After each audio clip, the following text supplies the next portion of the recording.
It's finally here! It's finally here! So, the second installment of Inventions is here. How does it stack up to the first part? What can we expect from this part? Let's find out!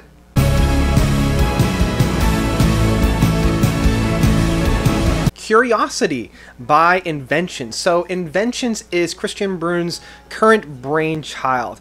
If you've been watching my videos, you'll know that I'm a huge fan of Christian Brune's. I support him on Patreon with this current endeavor that he's done. I love all the projects that he's been in. The Mayan Orchestra, The Sky Architect, Nine Stones Closed, and some of his solo projects have been some of my favorite ones. City of Light, as well as Days of Summer Gone, have just been dripping in brilliance. He also did something very similar to the Invention series with the Black Codex, where it was very episodic. Each song was released on a weekly basis that created a full scope story. And I really enjoyed that one. I didn't follow along with it as much as I have with this particular project, but I had a great time with the finalized project. I really only listened to the first album within that, because it did start to spin its wheels a little bit. Now luckily, that's not the case with Inventions. Now the first one that he did, which was just self-titled, the one that he put out last year, it felt a lot more of like a style over form. Like it was trying different styles, trying different approaches, but it was a lot more of an experimentation than a realized product. When we got to this one, he had been trying different styles, trying different things, but I think he was out of the lab and really using what he had learned through a lot of the techniques. And some of the work that he has on this particular endeavor is probably some of the strongest that he has ever put out, which is saying quite a lot. Now, there are a little bit of flaws, and I want to touch on the flaws first because I want to get those out of the way before I start gushing about this album.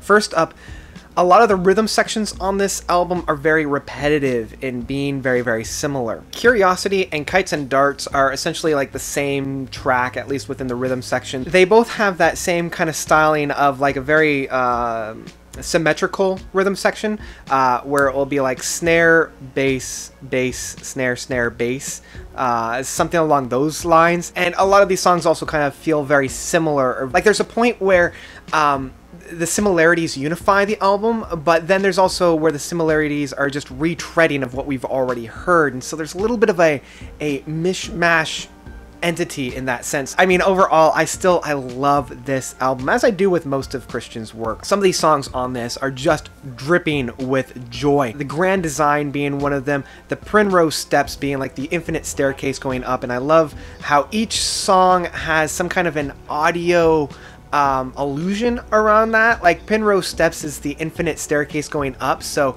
it has like this infinite note where it sounds like it's continuously going up and up and up, even though it really isn't. We Are Endless. Sure, it's kind of a staple, almost Coldplay type of a song, but at the same time, it's so like unironically gushing with joy that I can't help but just love. Same with Real Numbers and Deep Thought and Thought Alternative version. It's a celebration of music and a celebration of the creative process, and I think that's why I'm loving this album so much. It's very symphonic, but also very subdued, which was something I was talking about in my Voyeur review with Perfect Beings, and I'm liking this direction of progressive rock. It doesn't have to be like blow down the doors in your face, but at the same time, it can be very optimistic and very symphonic. So overall, I've really been enjoying this album, and I'm on the fence as to where I want to rate this. Like on the one hand, I do acknowledge that it has a lot of flaws, but at the same time, I really want to give it the masterpiece status that it kind of deserves just after the creative process that we had within this. But I am still very cognizant of the flaws, of the retreading of ground that we have had, even though this album did what the last album didn't, which was had those moments of pure beauty that I was waiting for. And luckily that waiting has paid off on this. So I'm going to just call it and say that I love this album with my whole heart, and it's one that you guys really need to listen to. Each song has its own audio illusion going on with it, and I didn't really want to break it down because half the fun was discovering that. And I also love that the last song of O Stone Be Not So was actually a request that I had put forward. I always wanted to write a song in a palindrome, and so I offered this idea to Chris, and he ran with it. Overall, love this album. You guys need to check it out. I cannot recommend it more. Go and check it out. Have a good time. It is so worth your time. So that's about it. Let me know of your own thoughts about this album and the Curiosity thing by commenting down below. Thank you guys so much for watching. As always, you guys are definitely the best. And until next time, notes out.